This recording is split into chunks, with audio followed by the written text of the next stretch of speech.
আসসালামু আলাইকুম। মূলত যারা তিন সার্টিফিকেট করে ফেলেছেন অথচ আপনারা আয়কর অফিসে গিয়ে জিরো রিটার্ন বা আপনার বাৎসরিক হিসাব দিচ্ছেন না, তাদের জন্য ভিডিওটা।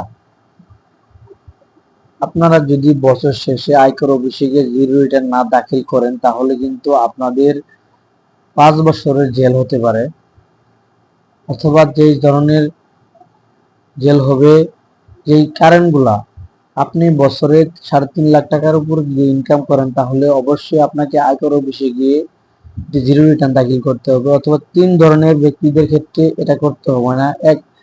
65 বছর বয়সের ঊর্ধ্বে গেলে কিন্তু এটা জিরো রিটার্ন দাখিল করার প্রয়োজন নেই।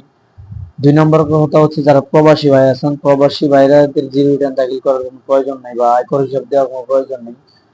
3 নম্বর হচ্ছে আপনি যদি মারা যান তাহলে আপনার কোনো আয়কর অফিসে গিয়ে কোনো হিসাব দিতে হবে না। অযথা আপনারা যারা ভুলবশত বা যে কোনো কারণে হোক বা তিন সার্টিফিকেট করে ফেলেছেন তাদের জন্য এই ভিডিওটা, তারা অবশ্যই আয়কর অফিসে গিয়ে বাৎসরিক হিসাব দিতে হবে, না হলে কিন্তু আপনার আইনানুগ ব্যবস্থা নেবে আপনার বিরুদ্ধে আয়কর অফিস থেকে বা গণতান্ত্রিক সরকার থেকে। ধন্যবাদ সবাইকে।